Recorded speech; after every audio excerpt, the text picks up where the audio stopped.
Still, one thing that has to be rebuilt. A lot of questions coming in asked towards Bali. How will you rebuild the economy, free education, many other questions concerning the debt, the IMF deal, his visit to the United States, where he met the the World Bank and other stakeholders that can be able to help us in raising these resources that we deeply need as a country. But the small scale businesses as well have been heavily affected by the COVID-19 pandemic. But civil society, non-governmental organizations, and support for vulnerable communities and active leadership, SUVUCAL, feel to have the solutions to how best we can deal away with the IMF and raise our own resources and deal with its debt. Eugene Machona is founder of SUVUCAL. Welcome.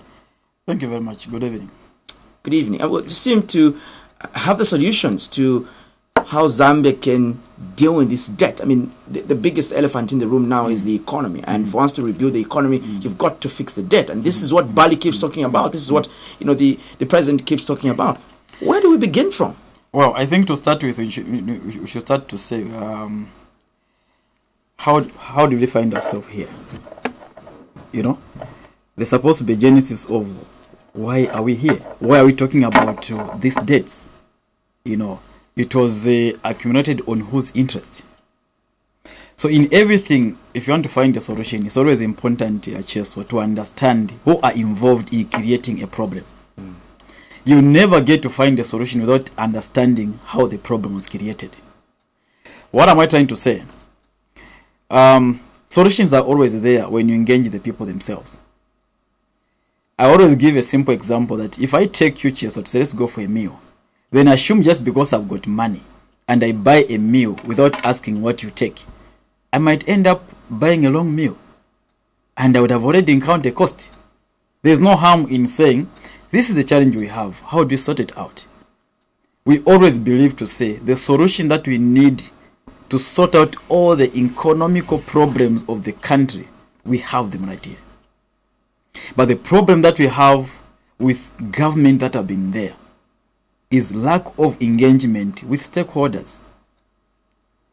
We see a lot of pronouncement made, and let alone you push into what do people think when you've already taken a step. You remember this issue of IMF was started way back in the PF regime. Nearly any government that has formed, any part that has formed government, they've spoken about IMF. But the question is it the only way we can settle the debts? There are no any other way that we can settle these debts on our own as Zambians. The president talks about renegotiating this deal and being more prudent with how we'll be able to use these resources. Fiscal discipline is one of the things that the president talks about. These are things that a lot of financial experts seem to be agreeing with, that these are things that may work and we may just get this deal. Let me tell you the solution that we have as Zambians, if we explore them very well. I'll tell you one thing for sure. You see, Zambia has got all the resources it needs to clear off debt and be even a lending country, if we put it that way. But not at this stage. Right at this stage, we can. How? Simple. Just think about it. This whole issue of target, when it came about, were there consultations to the Zambian people to see whether they're accepting it or not? Definitely, government saw it worthy to bring it on board for whatever, maybe revenue corrections. But how much money do we collect from this from this target on the roads? A lot of money, right? It wasn't there when we got into independence. But they saw it necessary to bring it on board. Whether you want or not, you are bound to pay. So in a similar way, if we are to dismantle this debt we have, the locals has to be involved. Cheswa, we are Zambian and we are African that understand a challenge and how to sort a challenge if we are involved. I always give example to say, if today President Hakainde says, you know what, we are not beggars and will not bring in this IMF and the condition that are attached, because just getting that package comes with the responsibility and condition. You know that? It's not just on a silver plate. There are measures that are put, such as maybe you need to increase fuel, maybe you need to, to have got an employment freeze. There are a lot of other things that are tied up in order to settle it out.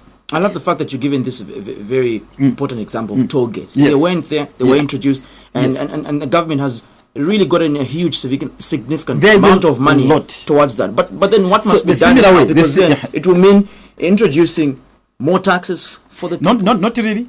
You see, when you have got a situation, because this has been a talk of any government has been there, we just have to find a solution, and the solution is let's use our own resources.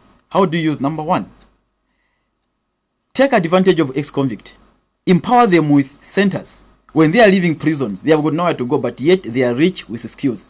Because once they are there, they are gaining experience. They have got all these skills. They have got certificate trade in whatever they've been taught. If you empower them, give them workshop, build up transit home. When they are coming up, they are accommodated for 6 months and they are phased out, so that they go into society with a capital to start up their own life. Do you know what this ex-convict will do for the nation? The carpenter, the bricklayers, and everyone, they will work along with these cadres that government seem not to have solution for them. You understand? You bring all the cadres, fuse into these ex-convicts that have got skills. They are making desks, they are making whatever they are making. You as a government, be the biggest market for them. Stop by this tendency of importing things outside which they can be made locally, such as furnitures. Buy furnitures from this group of ex-convicts who are working together with a number of unemployed youths. What they are producing, buy them in your schools, buy them in your offices. Bring private sector also to begin buying local stuff. The money you are generating there, 60% you are sustaining those centers where these ex-convicts are being kept before they are taken back into society. You understand? Because so that not acceptable. So at the end of the day, you are going to be collecting 60% out of this. Where is that going? You'll be able to utilize it toward even settling debts. To watch longer interviews such as this, subscribe to our YouTube channel, Diamond TV Zambia.